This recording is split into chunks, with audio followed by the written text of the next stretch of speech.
Nous voici en la vigile du 20e dimanche après la Pentecôte. 2 fois par an, minimum, 2 fois par an, 2 dimanches par an. D'abord dans les dimanches du temps de l'Épiphanie et ensuite maintenant vers la fin de l'année liturgique, enfin plus ou moins, on va dire avant le temps de l'Avent. Nous lisons l'épisode du centurion et de son mignon. Et qu'est-ce que nous lisons? C'était un étranger, c'était un goy, c'était un gentil, c'est-à-dire quelqu'un qui ne faisait pas partie du peuple d'Israël. Et pourtant nous avons entendu ce que disaient les Juifs à Jésus. Aide-le parce qu'il aime notre nation, c'est-à-dire il aime le peuple d'Israël. Et c'est lui qui nous a bâti la synagogue. Un étranger, un Romain, un délégué du pouvoir romain en plus. L'occupation. Un représentant de l'occupant. Et pourtant c'est quelqu'un qui adore le Dieu d'Israël. À tel point que c'est lui qui leur a bâti la synagogue. Et il a une relation bizarre avec cette personne-là.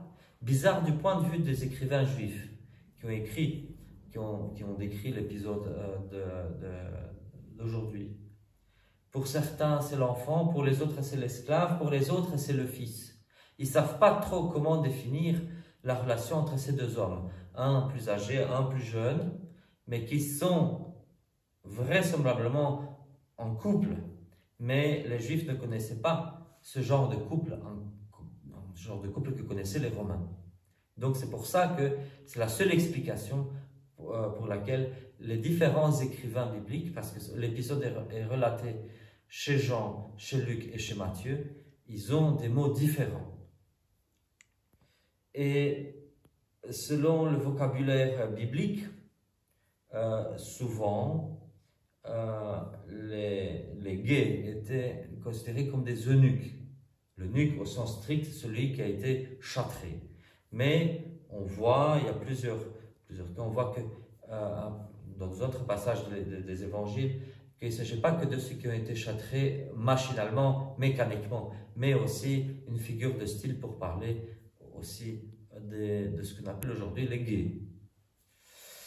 Et si les eunuques étaient exclus par la loi de Moïse, néanmoins, on voit dans le Coran prophétique, ici chez Isaïe, qu'ils ne sont pas exclus. Et ça va encore plus loin. Isaïe, qui parle des étrangers, donc les non-juifs. Les étrangers qui sont tellement bien reçus, qui finiront par être tellement bien reçus, que même certains de ces étrangers deviendront des sacrificateurs et des lévites dans le temple de Dieu. Et demain, je parlerai peut-être plus en détail du thème que j'ai évoqué, mais ce soir, je vous parlerai surtout de cet aspect-là, de ce que parle Isaïe, de ce que dit Isaïe.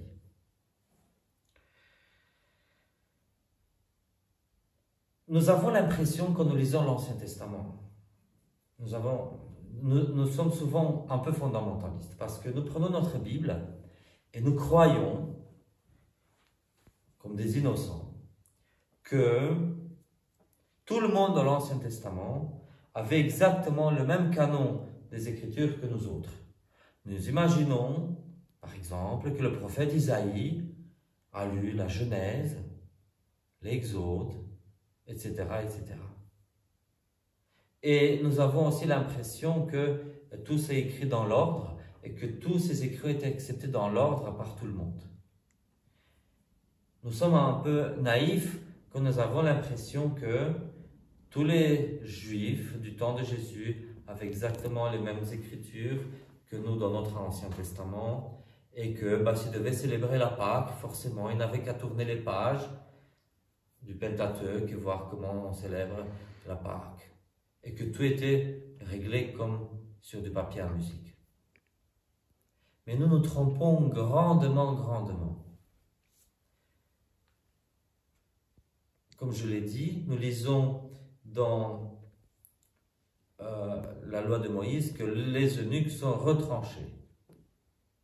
Et nous lisons chez Isaïe que non, en fait non, ils ne sont pas retranchés. Au contraire, s'ils observent le sabbat, s'ils observent la loi de Dieu, eh ben, il n'y a pas de souci. Même s'ils sont étrangers, même s'ils sont eunuques. Que ce soit eunuques mécaniquement parlant, donc châtrés au couteau, ou bien au bistouri, ou bien eunuques au sens figuré du terme, c'est-à-dire des couples gays. Mais que malgré tout, ils seront reçus dans le temple de Dieu. Nous voyons autre chose en plus. Ici, chez Isaïe, qu'est-ce que Dieu dit? Ma maison sera appelée une maison de prière pour toutes les nations. Hein? Maison de prière pour toutes les nations. Pas abattoir pour toutes les nations. Parce que quand nous lisons la Bible, nous lisons à nouveau les écrits, ce qu'on appelle, les théologiens appellent les écrits deutéronomistes, et nous avons l'impression que tout n'est que le temple de Jérusalem n'est qu'une question de abattoir. Et en fait, non. Et je vais l'expliquer un petit peu comment. Donc, vous savez que d'abord, dans le désert, il y a eu le tabernacle. Hein, pas un tabernacle comme celui que nous avons sur l'autel. Le tabernacle, c'est-à-dire la tente du rendez-vous, la tente de l'assignation, comment ça s'appelle aussi. Et donc une tente, hein, c'est-à-dire un tabernacle, c'est-à-dire una carpa, comme on dit en espagnol. Hein. Pas une tente, la femme de l'oncle, non, la tente dans laquelle on loge. Donc c'était une tente comme ça. Le temple était une tente. Les Hébreux marchaient à travers le désert, donc il fallait démonter et remonter chaque fois cette tente. Et puis voilà, les Hébreux arrivent en terre promise. Et puis quelques générations après, quand même, David a l'idée de bâtir un temple. Un vrai temple, hein, stable, pas seulement une tente. Et Dieu lui dit, à David, attention, tu as versé du sang, même si c'était pour des guerres justifiées, tu as versé du sang, donc tu ne peux pas me bâtir le temple. Il faut que ce soit quelqu'un qui n'a pas versé de sang. Donc ça va être le fils de David, Salomon. Il a bâti ce temple. Et quand nous lisons dans le livre des Chroniques, par exemple, qu'est-ce qu'il y a dans ce temple? L'accent n'est pas mis sur les sacrifices d'animaux. Il y a des sacrifices d'animaux, mais ce n'est pas la chose principale. Il y a les chantres qui font de la musique sacrée, qui invoquent le Seigneur. Et qu'est-ce qui se passe à ce moment-là? Il y a un nuage, la gloire de Dieu qui arrive, qui se manifeste à tout le peuple. Et Salomon n'est pas un sacrificateur si nous lisons ce qu'il y a dans la loi de Moïse, parce que selon la loi de Moïse, les sacrificateurs doivent tous être de la tribu de Lévi. Or, Salomon n'est pas de la tribu de Lévi. Salomon, comme David, ils sont de la tribu de Juda, comme le Christ, puisque le Christ descend d'eux. Et pourtant, c'est Salomon qui bénit le temple, qui dit une prière qu'on peut qualifier de sacerdotale. Et c'est Dieu qui exauce cette prière-là. De nouveau, dans le temple, il y a le trône, il y a les chérubins, il y a plein d'outils liturgiques qui sont absents dans le Deutéronome. Pourquoi cela? Parce que ce sont des courants différents. C'est-à-dire qu'il y a eu le premier temple, celui de Salomon, qui est un lieu de prière. Un lieu de prière pour toutes les nations. D'abord pour le peuple d'Israël, et puis ensuite. Et c'est un lieu de prière. Et par la suite, ce lieu de prière va être profané. Et on fera un deuxième temple, il y aura un second temple plus tard, après l'exil à Babylone. Mais qu'est-ce qui se passe? Dans ce temple, il y a avant tout le Saint des Saints. En fait, il y a plusieurs, c'est comme des cercles concentriques. Et dans chaque département de ce cercle concentrique, de ces cercles concentriques. Chaque département représente un jour de la création. Et le Saint des Saints, dans le Saint des Saints, il n'y a que le souverain sacrificateur qui entre une fois par an. Et le Saint des Saints, pourquoi? Parce que le Saint des Saints, donc le temple est l'image de ce que Moïse a vu quand il a été pris par la gloire de Dieu en dehors de l'espace-temps, sur la montagne, quand il a reçu les 10 commandements. Mais Moïse a vu ce qu'il y avait dans les cieux et il a fait un tabernacle avec des représentations, des imitations, peut-être assez pâles, mais des imitations quand même de ce qu'il avait vu au ciel. Et c'est ça le temple. Le premier, c'est le Saint des Saints. Et le Saint des Saints représente le jour 1. Nous disons le jour premier, mais là c'est carrément le jour 1, jour numéro 1. Et je dirais même, ça représente ce qu'il y a avant la création. Ça représente ce qui est en dehors de l'espace-temps. Donc quand le souverain sacrificateur entre dans le temple, dans le Saint des Saints, il y entre pour être là, je vais vous scandaliser peut-être un peu, je vais même vous dire, pour apporter l'expiation en la personne du Christ. Le premier temple, la mentalité du premier temple repose non pas sur le sacerdoce d'Aaron, qui est de la tribu de Lévi, mais sur le sacerdoce de Melchizedek, qu'on voit dans le livre de la Genèse et dans d'autres livres, comme le livre d'Enoch. Melchizedek, qui n'est même pas un hébreu, et qui offre, donc il dit qu'il est sacrificateur du Dieu très haut, sacrificateur de El Elohim, pardon, El Elyon, je suis fatigué, vous m'excusez, sacrificateur de El Elyon, du Dieu très haut. C'est un nom de divinité, j'ai envie de dire, je viendrai à ça plus tard. Et ce Melchizedek est plus grand qu'Abraham. Ce Melchizedek n'est même pas hébreu.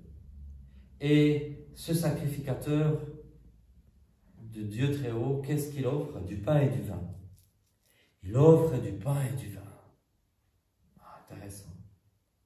Et donc, le Christ inscrit son sacerdoce dans celui de Melchizedek. Le Christ, en fait, c'est lui le vrai souverain sacrificateur. Le seul est le vrai. Tous les autres sont des figures. Et quand n'importe quel souverain sacrificateur entre dans le Saint des Saints, il agit en préfiguration de ce souverain sacrificateur qu'est le Christ. Nous lisons dans le livre de l'Ecclésiastique l'éloge d'un certain souverain sacrificateur.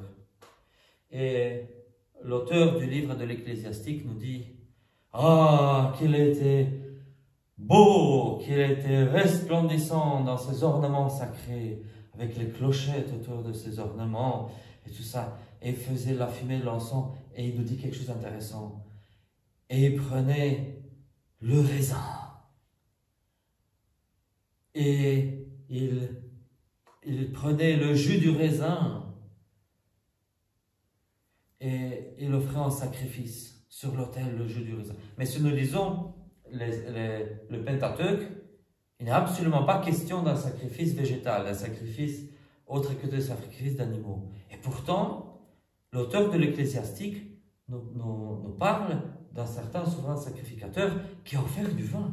Donc c'est qu'il y a quand même deux mentalités différentes, il y a deux temples. En réalité, le Pentateuque n'a pas été écrit par Moïse. En fait, Moïse n'a rien écrit. C'est Dieu qui a écrit sur les 10 commandements, mais Moïse n'a rien écrit. Comme je vous ai raconté, ce premier temple a été détruit. Et les Hébreux ont été emmenés en exil. Certains d'entre eux sont arrivés à Babylone. Pas tous, c'est encore une autre histoire dont je parlerai peut-être un autre jour, mais il se fait qu'une partie d'entre eux sont arrivés à Babylone. Et 70 ans plus tard, certains d'entre eux sont revenus. Mais pendant les 70 ans de captivité, ce qui s'est passé, c'est qu'ils ont beaucoup ruminé sur leur foi. Et ils ont vu beaucoup d'idoles, beaucoup de faux dieux chez les païens. Et c'est ça qui a purifié un peu leur foi. Et quand ils sont revenus en terre d'Israël, ils ont rebâti le temple, mais ils l'ont rebâti d'une autre façon. Et ils ont collecté plusieurs traditions, certaines orales, d'autres écrites, et ils ont mis ensemble le Pentateuque, ce qu'on appelle les 5 livres de Moïse. Mais Moïse n'a rien écrit, comme je l'ai dit. Alors, qu'est-ce qui se passe? Avant le retour de l'exil et ce deuxième temple, Dieu s'est révélé, j'ai envie de dire, Dieu s'est révélé autant au peuple païen, enfin non, plus exactement, on va dire que les peuples païens ont gardé le souvenir de Dieu dans leurs différentes cultures. Certains peuples païens étaient carrément polythéistes, mais il restait quelque chose du culte de Dieu véritable. Et Dieu s'est révélé à Abraham. Mais il y a quelque chose d'intéressant, parce qu'on trouve, autant chez les Hébreux que chez certains peuples voisins, on trouve le culte de El, ou El Elyon, donc le Dieu très haut. On trouve, El c'est Dieu tout court, El Elyon, Dieu très haut. On trouve le culte de Yahvé, le tétragramme. On trouve le culte d'El Shaddai, une notion très mystérieuse que les théologiens traduisent de différentes façons, mais vraisemblablement la traduction probablement la plus correcte, c'est le Dieu au téton, El Shaddai. Et en réalité, on adore la Trinité, on adore les 3 personnes de la Trinité. Et c'est vrai que parfois on a l'impression qu'ils adorent 3 divinités différentes. Et ce retour de l'exil, que ceux qui sont revenus mettent une fois pour toutes le signe égal. Yahvé égale El Shaddai égale El Elyon. Égale Elohim aussi. Elohim qui est un Dieu au pluriel. Et c'est ça. En fait, c'est là qu'on arrive à un monothéisme pur, j'ai envie de dire. Mais il faut savoir que dès l'Ancien Testament, le peuple d'Israël et le peuple païen ont adoré les 3 personnes de la Trinité, mais sans nécessairement savoir que c'était le même Dieu. Ils adoraient les 3 personnes sans nécessairement deviner leur consubstantialité. Et c'est pour ça que nous voyons souvent dans la Bible « Et Yahvé Dieu dit », etc., etc. Mais ça, c'est une construction deutéronomiste, c'est une construction d'après l'exil. Ce signe égal entre ces différentes divinités. Et puis il y a le Elohim qui est vraiment Dieu au pluriel. Et ça se voit, on voit clairement que ce n'est pas un pluriel majestatif, parce qu'on voit bien aussi même dans la Genèse, Dieu qui dit « descendons, mélangeons leurs langues, etc. » pour pas qu'ils deviennent comme l'un d'entre nous. Donc là, c'est clairement, il y a clairement un pluriel, c'est pas un nom majestatif comme Charlemagne. Nous, Charlemagne, empereur. Mais Charlemagne ne veut pas dire comme l'un d'entre nous, parce qu'il sait qu'il est une seule personne. Quand il dit nous, il veut dire moi. Mais ici, Dieu dit, descendons pour mélanger leurs langues, pour pas qu'ils deviennent comme l'un d'entre nous. Et bien sûr, à la création, faisons l'humain à notre image. Voilà. Et même d'autres passages de l'Ancien Testament, souviens-toi de tes créateurs, au pluriel. Mais tes créateurs parce qu'il s'agit de la Trinité. Bon. Et donc, c'est à ça que je veux en venir. Le premier temple où on adore Dieu. Et c'est un culte de la prière, de l'adoration avant tout. Et puis, après le retour de l'exil, il y a ce deuxième temple. Et ce deuxième temple, c'est carrément la religion abattoir. C'est la religion abattoir. Et une religion qui exclut les étrangers, qui exclut les non-juifs, etc. Et il y a des conflits, effectivement. Il y a des conflits. On ne peut pas dire que c'est la même chose. Je l'ai dit, je ne le dirai pas assez souvent, il faut que je le redise. Quand nous lisons le livre d'Esdras d'un côté et le livre de Ruth de l'autre côté, ces deux livres bibliques sont l'opposé, ils sont diamétralement opposés l'un l'autre. Parce que dans le livre d'Esdras, s'il y a des familles mixtes, on va couper les familles en deux et on va renvoyer la partie non juive. On provoque des divorces pour garder le sang pur, parce qu'on ne peut pas accepter le sang mêlé. Non, les Juifs doivent être purs. Purs, sous-entendu, pas mélangés avec des nations. Et le livre de Ruth, c'est juste le contraire, se dit, regardez, même le roi David, il avait une arrière-grand-mère moabite. Donc finalement, ce n'est pas la pureté du sang, mais la pureté de la foi qui est importante. C'est vraiment le conflit entre les deux traditions. Bref. Et donc il y a le second temple, qui a été bâti par Esdras, Néhémie, etc. Ceux qui sont revenus de l'exil. J'ai envie de dire que le roi Josias a fait une purification du culte qui est allé même trop loin, j'ai envie de dire. Et puis, ça c'est le deuxième temple. Et puis Hérode, qui est plus tard un roi illégitime, parce qu'il n'est pas de la souche de David. Hérode, pour gagner de la crédibilité, Hérode est un roi qui est soumis aux Romains. Et Hérode, qu'est-ce qu'il fait? Pour qu'il soit accepté comme roi, même s'il n'est pas de la tribu de David, il va embellir, restaurer ce deuxième temple. C'est pour ça que moi j'aime parler du troisième temple. Mais le troisième et le deuxième, c'est le même, j'ai envie de dire. Parce que Hérode ne fait que rajouter des trucs sur ce second temple. Et c'est toujours un temple, c'est toujours une religion abattoir. Mais il y a plusieurs courants. Parce que le courant sadducéen vient de Tzadok, qui est un souverain sacrificateur selon l'ordre d'Aaron, donc de la souche d'Aaron. Et donc les Sadducéens disaient, il n'y a pas de résurrection, l'âme meurt comme meurt le corps, il n'y a pas de vie éternelle, il n'y a rien, mais venez apporter des sacrifices au temple, venez sacrifier des agneaux, des bœufs, des chèvres, toutes sortes d'animaux, venez sacrifier pour que Dieu vous donne une vie ici sur terre la plus longue possible. C'était ça la religion des Sadducéens. Mais ce n'était pas tout. Parce qu'il y avait les pharisiens, qui sont encore autre chose. Et les descendants des pharisiens, pour la plupart, sont les juifs rabbiniques de nos jours. Et leur pharisaïsme est identique au pharisaïsme que nous lisons dans les évangiles au temps de Jésus. Vraiment les mêmes trucs. Les pharisiens. Mais il n'y avait pas que cela. Il y avait les zélotes, ça c'est encore autre chose. Et il y avait encore d'autres courants dans le judaïsme. Mais ce qui est intéressant, c'est qu'il y avait des gens qui attendaient la restauration du premier temple. Un temple qui soit un temple de prière, un temple d'adoration, pas un temple abattoir. Quand Jésus a été emmené devant Anne et Caïphe, c'était quoi les accusations?